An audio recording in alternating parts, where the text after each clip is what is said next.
രണ്ടടി വീതിയിൽ രണ്ടടി താഴ്ചയിൽ സാധാരണ എടുക്കുന്ന തെങ്ങിൻ കുഴിയിൽ നിന്ന് വ്യത്യസ്തമായിട്ടാണ് ഞാനിവിടെ തെങ്ങിൻ തൈ വയ്ക്കാൻ പോകുന്നത്. തെങ്ങിൻ തൈക്ക് കുഴിയെടുക്കാൻ പോകുന്നത്.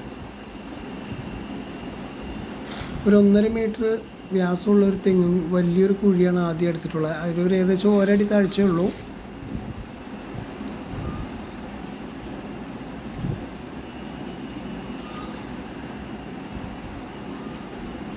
അതിനുശേഷം ഈ തെങ്ങിൻ്റെ ഈ കുഴിക്കകത്ത് വീണ്ടും ചെറിയൊരു കുഴി കൂടി എടുക്കും.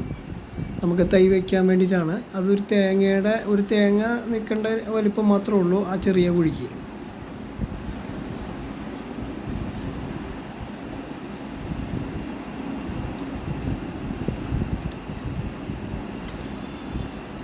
ഈ കുഴിയിലേക്കാണ് ഇനി നമ്മൾ അടിവളം ചെയ്യണം. അടിവളമായിട്ട് നമ്മൾ അടിവളമല്ല, ഈ മണ്ണിൻ്റെ അസിഡിറ്റി മാറാനുള്ള നമ്മൾ ഡോളമേറ്റ് ആദ്യം ചെയ്ത് അതിനുശേഷം നമ്മളിതിൽ എല്ലുപൊടിയും വേപ്പിൻ പിണ്ണാക്കും കൂടി ഇടണം ഈ കുഴിക്കകത്ത്. സാധാരണ ചാണകപ്പൊടി കൂടി അതിൻ്റെ കൂടെ ചേർക്കേണ്ടതാണ് അടിവളമായിട്ട്. തെങ്ങിൻ തൈ തിരഞ്ഞെടുക്കുമ്പോൾ എപ്പോഴും വലിയ തേങ്ങയും കടവണ്ണവും വലിയ തേങ്ങ നോക്കിയിട്ട് വേണം നമ്മൾ ഈ തെങ്ങിൻ തൈ തിരഞ്ഞെടുക്കുമ്പോൾ എടുക്കേണ്ടത്. ഓൾറെഡി അതിനകത്തുള്ള വേരുകൾ നമ്മളെല്ലാം വെട്ടിക്കളയണം. പുതിയ വേരുകൾ ശക്തിയായി വരാൻ വേണ്ടിയിട്ടാണ് പഴയ വേരുകൾ ഇങ്ങനെ കട്ട് ചെയ്ത് കളയുന്നത്.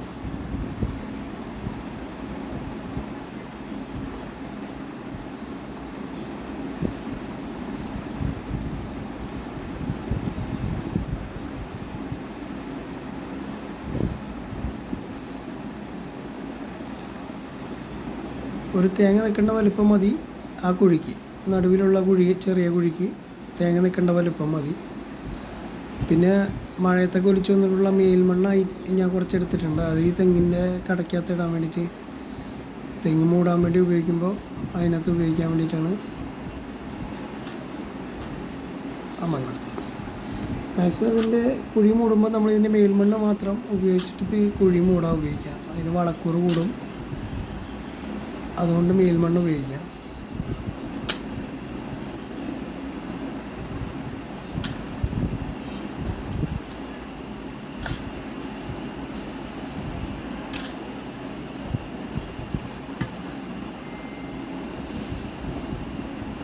കടയിലെ മണ്ണ് ശക്തിയായിട്ട് ഉറപ്പിക്കണം.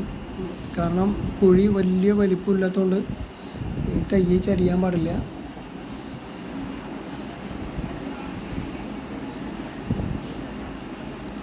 ഇനി നമ്മളിതിന് ചെയ്യാൻ പോണ കാര്യം, നമ്മുടെ ചകിരിത്തോട് നമ്മളിതിൻ്റെ കടയ്ക്ക് ചുറ്റും ഈ കാണുന്ന രീതിയിൽ ഇങ്ങനെ വെച്ച് കൊടുക്കണം. ഇങ്ങനെ കൊടുക്കുന്നത് നല്ല എപ്പോഴും ഈർപ്പം നിൽക്കാനാണ്. വേനൽക്കാലത്തായാലും നമ്മൾ വെള്ളം നന കൊടുത്താലും ഇതിൻ്റെ കടയ്ക്ക് നമ്മൾ ഈർപ്പം ഉണ്ടാവും. അതിന് വേണ്ടിയിട്ടാണ് ഈ തേങ്ങയുടെ തോട് ചുറ്റും ഇങ്ങനെ വിരിക്കുന്നത്.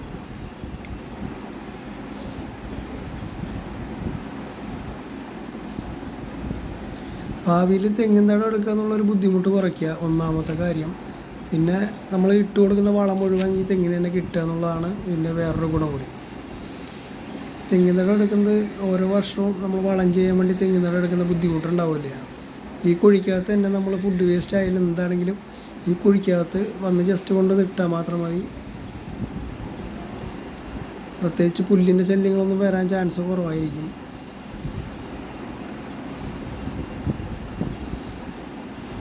താഴ്ന്ന പ്രദേശങ്ങളിൽ മാത്രം ഇങ്ങനെ കുഴിയെടുത്ത് ചെയ്യാൻ ബുദ്ധിമുട്ടുള്ളൂ.